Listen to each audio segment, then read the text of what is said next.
Hello and welcome to Tarot with Tanya. This is 7 cards for 7 days, and we're looking at the week of January 29 to February 4th in 24.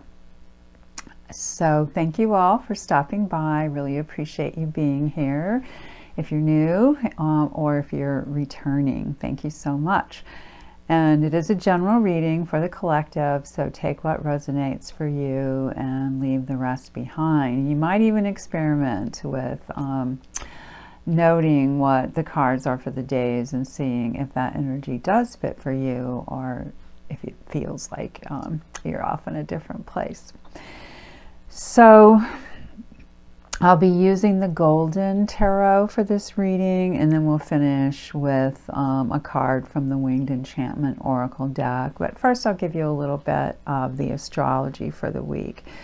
So we ended last week in Virgo moon, and we're still there, and on this Monday the 29th, and that will keep changing. Obviously it changes every 2.5 days or so until we end up with the moon in Sagittarius next Sunday, the 4th of February. This Monday we have Mars trine Uranus, and if you remember from me speaking before, if you've been here, trines are easy, they're feel-good ones. So whenever you're dealing with Uranus, it can be surprises, it can be disruptions, it can be interruptions, things like that. So, you put Mars with it and you have some very strong energy. So routines could be interrupted, there could be excitement, there could be stimulating people showing up that day. Then by Friday, we have Mercury entering Aquarius. Mercury, of course, is the messenger energy that already has to do with communications. And when you get into Aquarius, you're talking about communication that's progressive, that is humanitarian. This could have to do with technology, innovation, science, future thinking, science fiction, things like that. So, obviously we have the sun in Aquarius now, and we're in that place where Pluto is there. At least this is its second entry, went back into Capricorn in a retrograde, came back to Aquarius when it went forward, and will be here until about September, and then it goes back for a bit into Capricorn, and then finally moves back to Aquarius and settles there for roughly 20 years. So Mercury's of course much faster. It'll just be there a couple of weeks, but it will keep coming back around because it does move quickly. And another unusual thing about this month is that we have, for next month, I'm getting a little bit ahead of myself, we don't have any retrogrades anymore, because this month Uranus turned direct, and that was last week on the 26th. So that's our astrology for the week. And let's get into the cards. And what jumps out at me this week is that we have a pair of knights, and we have a pair of majors, we have a pair of coins, and I think that's it, yeah. So obviously lots of pairs going on there, but there's something about this energy that these knights bring that seems fresher to me. It feels that way. So we'll just talk about them and see what comes up as we go. Our first one is the Knight of Wands. So we're talking about a fire energy here and a double masculine, because the knights are already masculine energy, and then the double part comes in with the fire, considered a masculine element. So this one has a bit of the parade to him, if you ask me. The horse, of course, is wearing some kind of coverlet that coordinates with the clothing of our knight here. And, you know, knights can rush in. They can be very romantic figures. They can be a little tricky too. I feel like he has a good fiery energy that can help us launch our week. We've just come off of this Leo full moon, and you know that's in opposition to Aquarius, so a lot of things have been stirred up is how it feels, and it kind of continues, I feel, on our Monday with this energy that also can stir things up. When we get to Tuesday, now we've moved to a different kind of energy and a feminine figure, and this is the Nine of Coins. The earth energy, you might know it as discs or pentacles, and you know sometimes this one has been described as a woman in a garden with the bird of paradise perched on her hand. Sometimes it's on the shoulder, whatever, but you know things are good. She has a very peaceful look on her face, this woman. And things are orderly, arranged nicely, and so there's a lot of prosperity. Gain can be something that is associated with this card as well. So that's our Tuesday. Wednesday, we get that first major card, and this one is Death. I feel like the colors here, as well as the image, of course, really fit with that. And you know, this is not physical death. In my more than 30 years as a reader, honestly, only one time has death come up, and it was actually about someone dying. So generally, it's about transformation.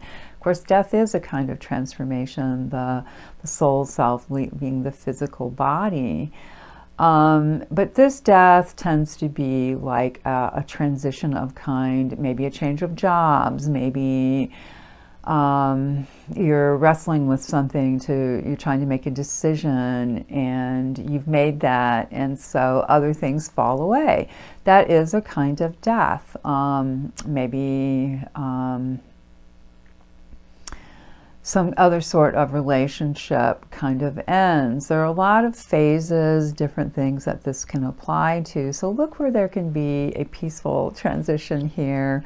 It doesn't have to be at all a traumatic thing. And you know, I'll hold that face up one more time, because you see these sort of angel-like figures around too, and composing the face, giving comfort. And so it's just letting something go and, you know, transition out naturally from the life.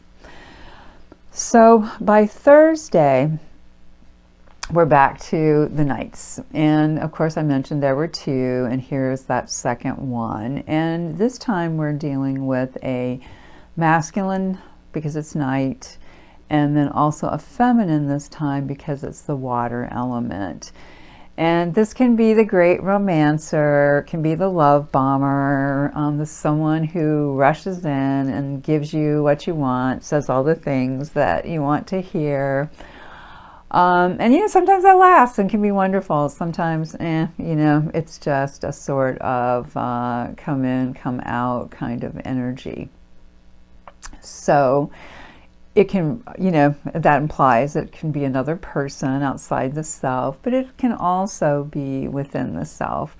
How are you, any of us, cultivating romantic dreams? What are our romantic thoughts? And, you know, I feel like Spirit right now is really emphasizing the dream part.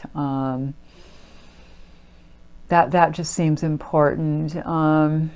I saw something recently, some encouragement about looking back on childhood dreams to see what was there, things that we imagined about ourselves, things that we imagined doing ourselves, and you know, maybe life went on, took us a different direction, something like that. But now maybe there's some time to recall those, to remember, to bring them back, see if any of them are still feasible, still desirable. So it feels like a strong card about desire and how we nurture our own desires. Then we come into the weekend, and we have, actually this makes up a pair of wands. I don't know if I had mentioned that earlier. I think I did, but this is the second wand for the week, and this is the 3. You see a figure looking out into a harbor, holding 2 wands, and then there's a 3rd one planted there. Sometimes this one is associated with waiting for your ship to come in. All 3s to me are very creative. They all come from the Empress. They're connected to her, which is abundance, creativity, fertility, things like that. So with this one being wands, it's going to be the instinct and making things happen, hopefully very organically, but using the instincts to let that happen. So when I look at this figure, I feel like, you know, it kind of continues the idea of the dream. If the ship is coming in, what's the instinct about that? What new cargo might be coming into your life that's on the instinctual level that you can make something new from? That's really how that strikes me. And again, that's Friday's energy. Saturday, it shifts, and now we move into that second coin energy or earth energy, discs, pentacles. And this one is the 4, so it is very stable. 4 is the earth energy. If we don't watch it, this can be a stuck energy or an energy that we associate with, all right, I can't let go, I can't move energy because I'm afraid to do that I won't have enough. It makes me think of the old idea of priming the pump. I've never had to do this. I've only seen it in movies, but read about it. If you have to prime it and you have to put a little water in there, you know, are you afraid that if you use that, then you won't get more? So as a metaphor, this card can be related to that. We have a person here holding, I believe it's a her, the holding the one disc, the other 3 at the feet. And there's just a feeling almost of being, I wouldn't say exactly trapped there, but stuck there, like the self has stuck itself down and isn't quite sure where to go with that. So to use it well, think of what you can stabilize. Where do you need to secure something? Where can that feel good? And then see if there's any place maybe that's overdone. So that is the Saturday energy. When we get to Sunday, here comes that second major of the week, and this one is the Hierophant. So I didn't talk about the numerology on death, but it's a 13, which makes it a 4. So that gave us 2 4s for the week as well. And, you know, again, that's that very stable kind of energy, earth energy. 5 is the energy of the human, and the Hierophant can remind us of the lessons of being a human. Where do we feel defeated? Do we think of ourselves as defeated? That is on the level of the mind. Emotionally, we might feel disappointed.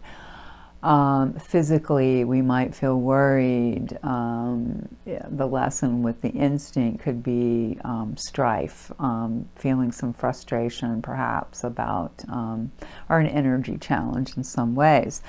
So, you know, as our inner teacher and inner wisdom, our inner spiritual guidance, the Hierophant can help us with those lessons. How can we rise above those? Knowing that we are human, of course, we're in these human vessels, but at the same time we have spirit. We're also spiritual beings. So the Hierophant can help us reach into that more spiritual self. So that's our week. Again, a couple of majors, a couple of knights, a couple of discs, a couple of wands. So it feels like lots of opportunities to balance energies in pairing sorts of way. So we'll finish with our Winged Enchantment Oracle card, and what came up for us this week was the duck. It's funny, I went to get some groceries this morning and I felt pulled. I mean, almost my head again wanted to turn that way to look at this water, but there was a little traffic, so I couldn't do that. But when I came back, I could, and sure enough, I just felt there were animals there, and it was just a lovely little stream and some lovely little ducks floating on that stream. So this just felt so appropriate. I am duck, the complexity of emotion. I mean, and that is a way that we could see this week with, having the different elements being perhaps pulled in different directions and finding the balance with that. So I am the master of the undercurrents. I am the healing of the heart, the surge of inner motivations. You need to be aware of what drives you. What feelings are pushing you forward? Which ones are drowning your progress? I am a creature of navigational purpose. You have to learn when to dive deeper and when to gently skim the surface. And that is so about our instincts, our intuitions. I am the equalizer of polarities. Let yourself balance the rush of subconscious flow with the peace of equilibrium. Allow the experience of emotional catharsis, but do not forget to release the heavy entanglements. So in other words, feel your feelings, but then remember to release the heaviness. Feel your responses, but do not become overwhelmed. That's letting those emotions pass through. I am progress, I am growth. There's great healing in the waters. So beloveds, I wish you all a beautiful, beautiful week. Let me know how things are going, please. And if there's anything you would like for me to focus on in upcoming readings, and if you're so inclined, please like, share, subscribe. That will be wonderful to help the channel. Thank you, and I'll see you in a week.